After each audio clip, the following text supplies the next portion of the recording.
उसको लगाने का तरीके में एक बहुत ही इम्पोर्टेंट चीज़ है, वो आप हमेशा ध्यान रखें, गलती उसी चीज़ में हो जाती है इसमें, जो मेनली मिस्टेक है इस लॉ के एप्लीकेशन में। तो देखिए लॉ क्या कह रहा है, न्यूटन्स एक्सपेरिमेंटल लॉ कहता है बेटा कि in collision ratio of relative velocity of separation, ये आपकी कोलिजन हुई है U1 U2, और जस्ट आफ्टर कोलिजन की बात कर रहा हूँ, वेलोसिटी V1 V2 हो गई मान लीजिए।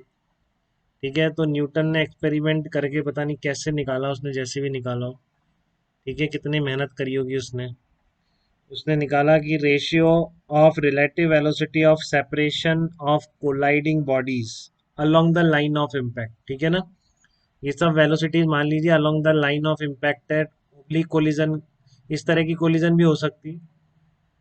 ठीक है ना, जो अभी बताई मैंने आपको, जिसमें वेलोसिटीज लाइन ऑफ इम्पैक्ट के अलोंग नहीं होगी। ठीक है, बट ये जो मैं मान लीजिए कंपोनेंट जो ले रहा हूँ U1 U2 V1 V2, ये सब लाइन ऑफ इम्पैक्ट के अलोंग है। ठीक है ना, ये जो कंपोनेंट्स हैं सब लाइन ऑफ इम्पैक्ट के अलोंग है, तभी ये रिलेशन वैलिड है कि ratio of relative velocity of separation of colliding bodies along the line of impact. तो रिलेटिव वेलोसिटी क्या हो जाएगी सेपरेशन की, V2 - V1, ये अलग तभी होंगे, पहले मिल जाते हैं जब V2 ज़्यादा रहा होगा, फिर ये अलग निकल जाएंगे। ठीक है, तो ratio of separation of colliding bodies, relative velocity of separation बोलेंगे, V2 - V1 को क्या बोलेंगे हम, रिलेटिव वेलोसिटी ऑफ सेपरेशन, ये कहलाएगी रिलेटिव वेलोसिटी ऑफ सेपरेशन। तो कोलिजन के बाद जो भी V1 V2 पार्टिकल की वेलोसिटीज थी, मान लीजिए किसी एंगल पे भी थी, तो हमने उनके कंपोनेंट लाइन ऑफ इम्पैक्ट निकाल ली, उनको मैं V1 V2 बोल रहा हूँ। ठीक है, तो relative velocity of separation, ratio of relative velocity of separation to relative velocity of approach. अब ये कोलिजन तब होगी जब U1 ज्यादा होगा U2 से, तो रिलेटिव वेलोसिटी ऑफ अप्रोच क्या हो जाएगी, U1 - U2।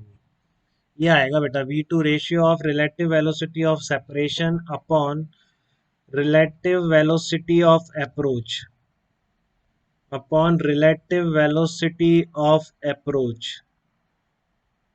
तो ये relative velocity of separation upon relative velocity of approach, इसका जो रेशियो है वो हमेशा क्या रहता है, वो हमेशा एक कांस्टेंट रहता है, उस कांस्टेंट को स्मॉल ई से रिप्रेजेंट करते हैं। ये क्या कहलाता है, इस स्मॉल ई को बोलते हैं coefficient of restitution of collision, coefficient of restitution of collision. ठीक है, तो ये इस बात पे डिपेंड नहीं करता है बेटा कि कौन से कितनी तेजी से, U1 U2 पे डिपेंड नहीं करता है, रेशियो फिक्स होता है हमेशा। ठीक है ना, ये डिपेंड करता है कि आपके मटेरियल की प्रॉपर्टीज पर, जो टकरा रहे हैं उनके मटेरियल पे डिपेंड करता है। E depends on material of colliding body, सब एक्सपेरिमेंटल है, हम प्रूफ नहीं कर सकते हैं इसका। E depends on material of colliding bodies, की जो आपका कोलाइडिंग बॉडीज है उनका मटेरियल पे कैसे डिपेंड करता है, इस पे भी अपन डीप में जाएंगे, बट पहले अपन इन तीन लॉज को अप्लाई करना सीखेंगे। ये हो सकता है आपको प्रॉब्लम में दे दे, या पहले दो लॉ से आपने सब कुछ निकाल लिया तो आपसे पूछ लीजिए बताइए इस कोलिजन का कोफिशिएंट ऑफ रेस्टिट्यूशन कितना है।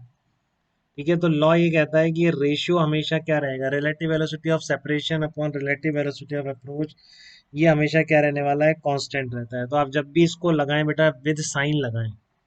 ठीक है ना, ये इंपॉर्टेंट है। एक तो ये वेलोसिटीज क्या है, along the line of impact है, तो लाइन ऑफ इम्पैक्ट पे भी एक डायरेक्शन में पॉजिटिव वेलोसिटी मान लेंगे, फिर विद साइन पुट करेंगे।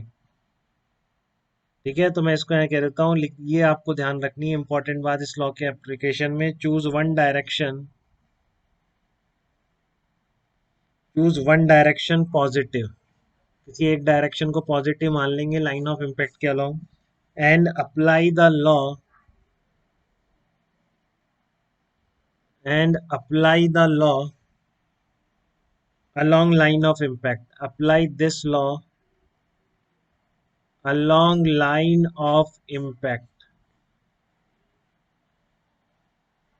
apply this law along line of impact। ठीक है ना, choose one direction positive and apply the law along the line of impact.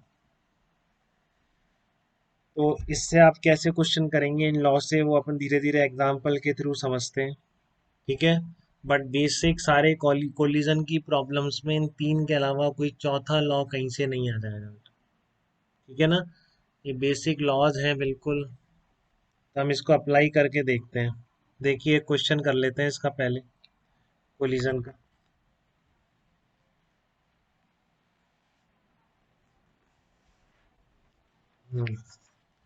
Question देखिए कोलिजन का क्या है। फर्स्ट क्वेश्चन आपका ये है कि एक पार्टिकल है, block of mass M. Block मतलब हम पार्टिकल की तरह ट्रीट करेंगे क्योंकि और कुछ हमारे आता नहीं है हमको, ठीक है ना। हम बिल्कुल ब्लॉक को भी एज ए पार्टिकल ट्रीट करेंगे, उसकी डायमेंशन वाइमेंशन अगर कुछ नहीं दे रखी है। तो ये block of mass small M moving with a speed v collides with the another block of mass 2m at rest। तो एक 2m मास का ब्लॉक था, वो रेस्ट पर था, ठीक है। एक m मास का ब्लॉक आके इस पे कोलाइड करता है। A block of mass m moving at speed v collides with the another block of mass 2m at rest। तो इसकी इनिशियल वेलोसिटी बेसिकली जीरो है, ठीक है। The lighter block comes to rest, तो बोला after collision block M rest पर आ गया, ठीक है ना। After collision m comes to rest। After collision block small m, lighter block कह रहा है, comes to rest, ठीक है। हायर ब्लॉक कम्स टू, क्या कह रहा हूँ मैं, after collision lighter block comes to rest after the collision. Find out coefficient of restitution, तो find out value of E for this collision. Find out value of E for this collision कितनी होगी, बताइए। इस collision के लिए small ई की value कितनी होगी। एक एम मास का ब्लॉक चलता हुआ आ रहा है, 2m ब्लॉक रेस्ट पर था, और ये भी बता रहा है कि आफ्टर कोलिजन एम मास का ब्लॉक रेस्ट पर आ गया है, ठीक है। तो आपको बताना है find out value of E for this collision. Tanya सही बता रहे हैं आप। उत्सव ने भी सही जवाब दिया था, शायद पहले ही दे दिया था उत्सव ने। किसने दिया था, उत्सव ने दिया था, किसने, प्रांकुर ने दिया था। उत्सव का भी ना, उत्सव ने भी, चलो ठीक है, वही ई भी निकाल देगा। ये बेटा नेगेटिव नहीं होता है, ध्यान रखिए हमेशा। ये अभी आप देखेंगे और इसका डीपली एनालाइज करेंगे small e का। एक बात समझ लीजिए अच्छी तरह, ये नोट नंबर 1 था, नोट नंबर 2 में आप ये कह सकते हैं, ठीक है। नोट नंबर 2 में आप ये बोल सकते हैं कि ई की वैल्यू हमेशा 0 और 1 के बीच ही होगी, ठीक है। ई की वैल्यू आप, हाँ ना, वो जब भी आपके आंसर देखूंगा ना तब जाती है वो। हाँ, तो यहाँ पे जब ई की वैल्यू क्या होगी, 0 से 1 के बीच होगी। ई की वैल्यू हमेशा 0 से 1 के बीच रहेगी, इस रेंज के बाहर नहीं जाएगी, नेगेटिव नहीं होती, पॉजिटिव रहेगी, ये ध्यान रखिए, ठीक है। तो आपका ये ब्लॉक वी स्पीड से स्टेशनरी ब्लॉक पे कोलाइड किया है और आफ्टर कोलिजन रेस्ट पर आ गया है। तो आपको बताना है value of E for this collision कितनी होगी। तो वही करेंगे आप, momentum conservation, P initial equals to P final. तो इनिशियल मोमेंटम कितना था, एम वी, फाइनल कितना है, क्योंकि ये तो रेस्ट पर आ गया है, इनिश तो 2m इंटू वी वन मान लो, इसकी वेलोसिटी वी टू बोल दो, उसको वी टू बोला अपन ने सेकेंड वाले। तो वी टू कितना आ जाएगा, v/2 आ जाएगा, ठीक है। तो आपसे ई की वैल्यू पूछा है, आपको बताया, इसमें तो एक ही लाइन के अलॉन्ग लाइन ऑफ इम्पैक्ट है, तो इसमें कोई तकलीफ वाली बात ऐसी है नहीं। तो आप क्या बोलेंगे इसमें, ई इक्वल टू कितना होता है, v2 - v1 upon, E equal to v2 - v1 upon u1 - u2, यही बताया था मैंने आपको। तो ये उठा के रख दीजिए इस फार्मूले में वैल्यूज। v2 कितना निकाला, सेकंड वाले ब्लॉक की वेलोसिटी कितनी निकाली आपने, 2m की, ये निकालिए आपने v/2, तो v/2 रख दो, माइनस v1 फर्स्ट वाले ब्लॉक की वेलोसिटी आफ्टर कोलिजन, तो वो जीरो दे रखी है इसने, उसको जीरो कर दो, ठीक है। u1 - u2, अब u2 जीरो थी इनिशियल, इस ब्लॉक के पास नहीं थी, तो ऐसे आप नंबर दे दिया करो बेटा पहले, 1 और 2, ये देना सीखिए आप जल्दी से, ठीक है। 1 और 2 नंबर दे दिए, फिर आपने अप्लाई करा है v2 - v1 upon u1 - u2। तो v2 कितना है आपका आफ्टर कोलिजन, v/2 है, माइनस v1 पहले रेस्ट पर आ जाता है उसका जीरो है, ठीक है। u1 - u2 कितना है, v है u1, तो e की वैल्यू कितनी आ गई, 1/2, तो ये आपका आंसर हो जाएगा। तो इस तरह से ही आप स्मॉल ई की जो coefficient of restitution of collision होता है, इसकी वैल्यूज इस तरीके से निकाल सकते हैं। तो क्या अप्लाई किया मैंने, सिंपल कंजर्वेशन ऑफ मोमेंटम किया, सेकंड लॉ की जरूरत नहीं पड़ी। क्यों नहीं पड़ी सेकंड लॉ की जरूरत? क्योंकि इसमें एक ही लाइन पे कोलिजन थी। तो सेकंड लॉ तो तब पिक्चर में आएगा जब वेलोसिटी आपके कोलाइडिंग बॉडीज की लाइन ऑफ इम्पैक्ट के अलोंग नहीं आएगी, तब एक इक्वेशन अपन बना पाएंगे। तो सेकंड लॉ की जरूरत कई बार पड़ती है, कई बार नहीं भी पड़ती है, बट फर्स्ट और थर्ड जनरली प्रॉब्लम में लग जाते हैं, जैसे यहाँ पे लगे।